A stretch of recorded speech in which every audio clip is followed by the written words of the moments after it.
Welcome in then to the latest edition of Extra Time. Thank you as always for your questions. Jan is with us. So is this your last day before your holiday? No, he's got me working tomorrow. Are you working tomorrow? 2 days over the weekend?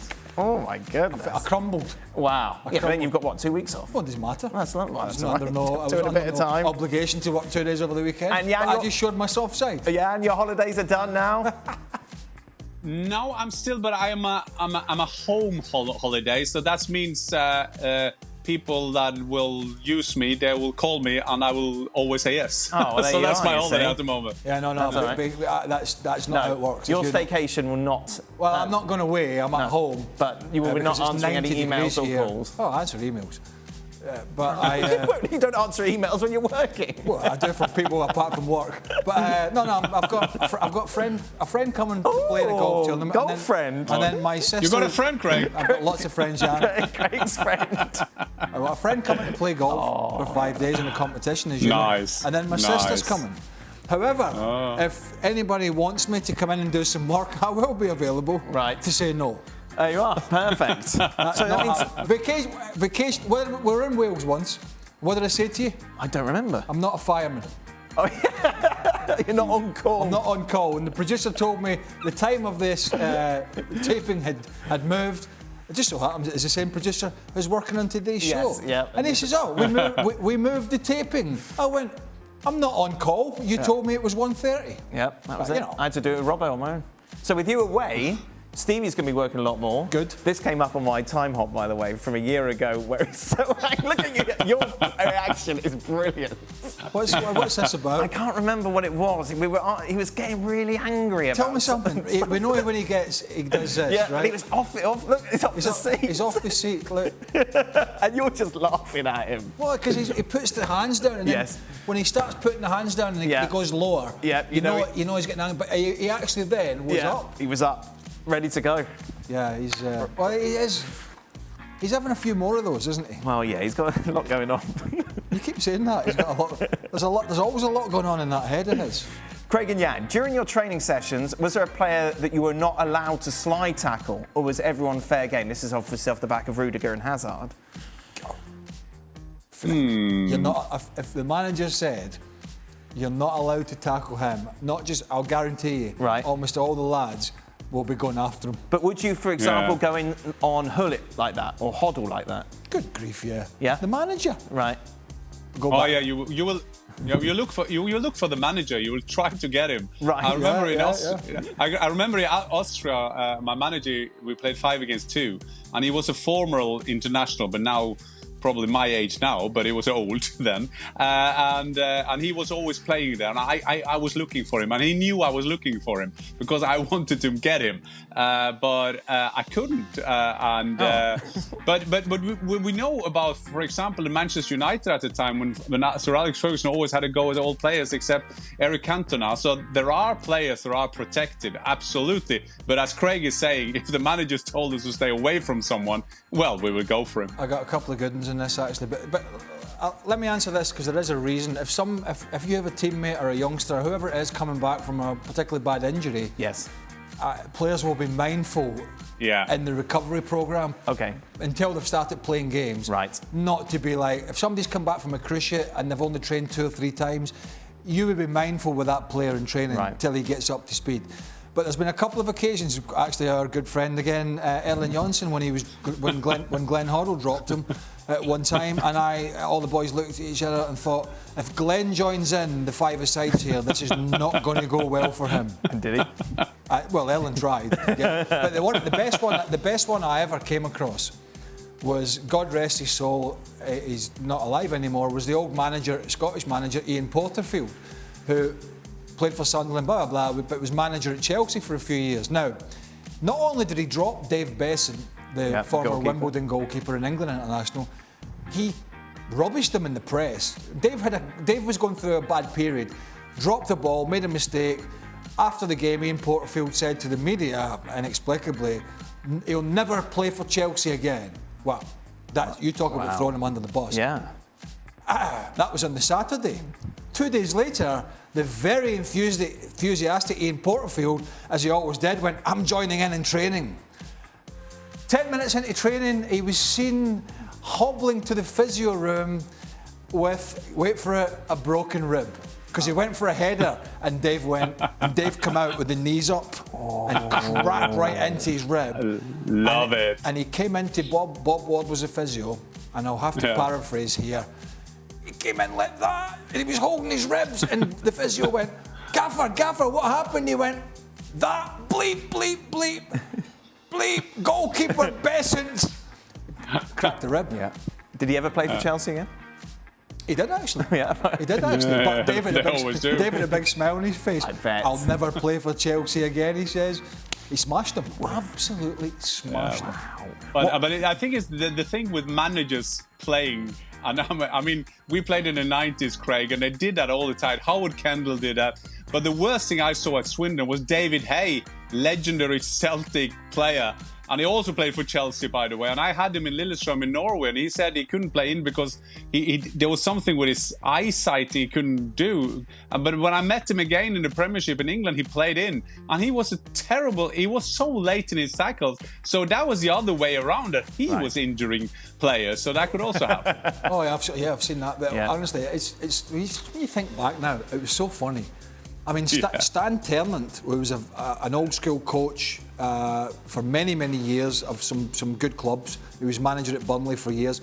He was Ian Porterfield's assistant for a period.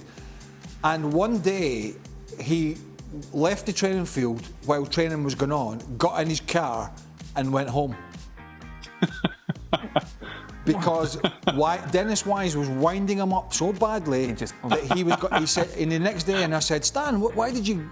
We all looked round. Stan, we're still training here, and his car pulled out the training ground and went home. He says, honestly, that's true, Jan. And I said, he's a good guy, Stan, but he was old school. And he said, Craig, if I hadn't left, I would have punched Wisey in the face and there'd been a fight.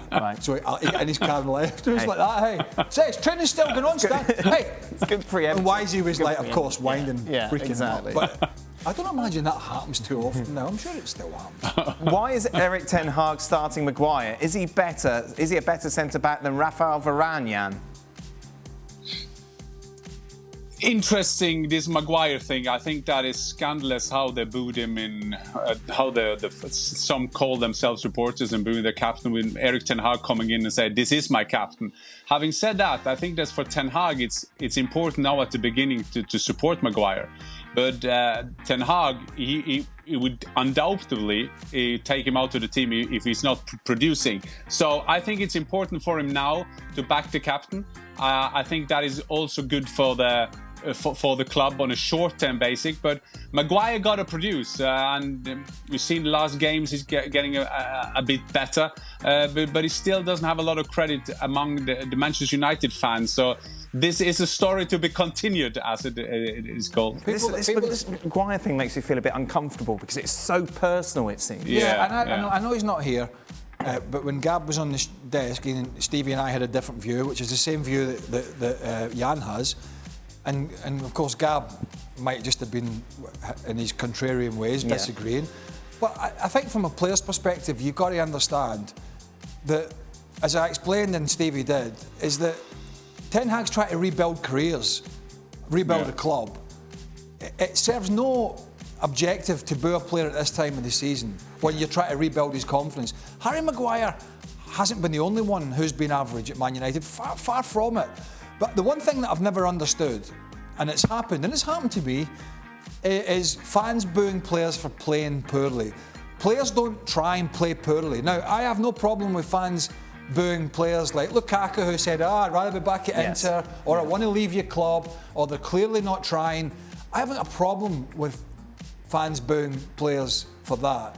But although it's their right to do what they want to a certain extent when they pay their money, I don't see the benefit of booing somebody who's having a crisis of confidence. And that's what Maguire's having. To answer your question, though, I think Maguire over Varane at the moment is purely a stylistic thing, that Maguire is a lot more comfortable coming out with the ball. So it'll be Lisandro Martinez and Maguire. Rafael Varane is and has been a better one-on-one defender. You know, he's got more experience, won the World Cup, played at a higher level. But Maguire is a better player with the ball at his feet. Now, he has to cut the defensive mistakes and bad decisions out. But yeah, that's probably the reason at the moment. Craig, who was the most humble player you played with that also won the World Cup, and why was it Frank the Buff?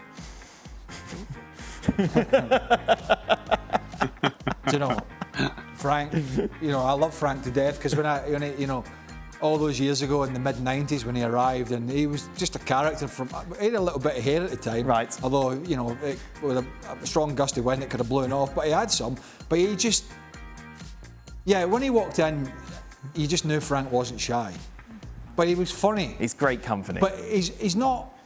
When you see people talking about what they've achieved, and they do it in a kind of vain way, yeah, you know, bigging themselves up, Frank does it in a funny way. Yeah, completely. So he doesn't take himself serious. So he finds it. He almost uses it as humour. But he's always been like that. He's been a character from day one. Did you play with many other World Cup winners? I'm trying to think. World Cup winners? Yeah. I don't think so. Jan, were there many at Swindon? But I played with two. I played with Branco when he came to Middlesbrough. In 1958, he won the World Cup with Brazil, I think, when he arrived, and then later Juninho. But at the time, then that was in 2002, I guess. Right. But Branco had the same as Frank was doing at Chelsea. But Branco always ended every discussion by saying, "I won the World Cup. I'm sorry." Yeah, there you go. whatever I say, it's right. But if you do it in a funny way, I love it. That is a purely positive confidence, I think. Well, yeah, what was it? Sorry? I mean, you asked me the question, I'm thinking Zola, Di Matteo, Ravanelli at Derby, Vialli at Chelsea, but I can't remember if Italy were winning it. They were part of that squad. And they were part of the squad. I just don't know if Italy were winning it. Ruud Gullit, obviously you'd think, but then Holland never won. No. Haven't won the World Cup. No. Yeah, and what was it like going out in Middlesbrough with Just Juninho? Frank. Juninho was interesting because Juninho came as a kid, and the first thing he went into was an English Christmas party. So you can imagine how he was born. Brilliant. It was more exciting to go out with Ravanelli in Middlesbrough because he didn't pay any bills because he said no problem. They send Bill Club. Right. So he was at the time the best paid player probably in English football. But I always had to go back and pay all his bills. But Ravanelli, as Craig was a great character. I'm still in touch with him, and he's larger than life kind of character. That's fantastic. We had a French guy at Celtic who was crying at the Christmas night out. Not because anybody had said anything to him, because he'd never seen that Christmas carnage before. Why did it bring him to tears? I don't know. He did started crying and he went, never seen this before. All the boys were dressed up in costumes. Fancy dress. Yeah, but fancy dress. Craig, be honest. There were a lot of things he could see at the Christmas party that could make him cry. Yeah, I mean, be honest. Yeah. Not only the clothing. Let's move on before HR get on the phone. For all, let's go to you, Jan. What was the greatest achievement? Denmark winning the Euros in 1992 or Greece in 2004? Oh, I know the answer, but when people don't know Denmark, they were in their holidays and Yugoslavia was taken out of the Euros, and Denmark came in with a great team. I mean, they won it deservedly. But I will say Greece, because with Greece with Otto Rehhagel, what he did, that was underachievers, and he turned them into champions. There was this big guy at the back, the libero Tibor Dias, I think, and I've seen him before. Yes, this was a guy who was injured when I played at Sheffield United, who never played a game. I know he was the best player at the Euro, so mine will be at Greece when they won it. Was that not the guy? Was it Newcastle? Dabby's ass. I don't know. No, Delas, I think it was. It went to Rome later. Pub. What was the name of that? I would have thought. I don't know. It's close. I mean, they were boring though, weren't they? I mean, they did win it. Yeah, they were boring. But I mean, it was super boring. Yes, I mean, it takes all sorts. I mean, to get people off the beach. Yeah. Those Danish players, and they were good players. Don't get me wrong. But very good players. I mean, I don't know. I'd have been. I don't know if I'd have went. Factor fifth. Nah. All inclusive. Nah. But that tournament, that made John Jensen almost that goal. Right. Yeah. Big move to Arsenal off the back of it at some point. With all due respect, it's never good when that starts. No. I have a request, the ex-Chelsea player on the panel, to be a little harsh on Chelsea yesterday when they said it's impossible to win the league because it's between City and Liverpool. Don gave 0% chance to Chelsea in 2001 to win the Champions League, and they won it.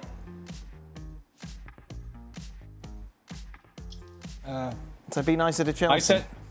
I said they won the Champions League, just for the record. No. Zero chance? No, I wouldn't say zero chance. But I think at the moment, I mean, if they get Koundé in, they've got Koulibaly. They're still a bit short up front, even with Sterling. I think City and Liverpool would have to regress. Yep.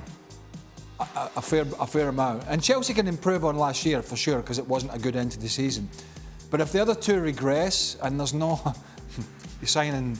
Darwin Nunez got 3 or 4 the other day. 4 against Leipzig. Alfie Haaland's probably going to get some... Erling, Craig. Alfie. Haaland's probably going to get some game time tonight on our live match. Oh, it's a nice little promotion. Great signing. I'll get a day off now tomorrow. Unlikely. I'm giving it 10%. Oh, okay. Slim chance. Yeah, I think it's going to be harder, but I think it's going to be harder for Chelsea as it's seen now by the squad. The problem is we're talking now in July, and it can change if they get in players. I think it's going to be harder for them to have Tottenham away from them as it's seen at the moment.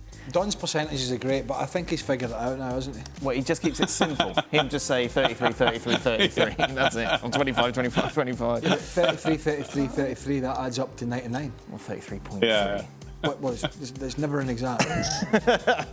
Yeah, and do you think we'll see the best of Odegaard this season? Will he finally prove himself to be the generational talent?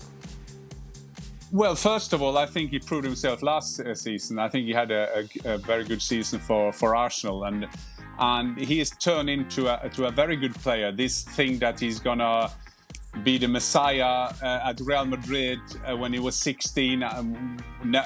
Well, a lot of people believe that. I think he's turned into a very good player, and he's going to be very important for Arsenal this season. Hopefully take a next step. He's a candidate to be their captain and so on. He's a brilliant captain for Norway. He's over 40 caps already, and he's still 12 years of age. So I think that you will see a very good Martin Odegaard coming into this season. I'm actually intrigued what they're going to do with Zinchenko. Right. Because what would you do with him? Well, obviously, he's a natural left-back who has played midfield for City, and midfield, he does play regular midfield for Ukraine and does it very well. They could do that.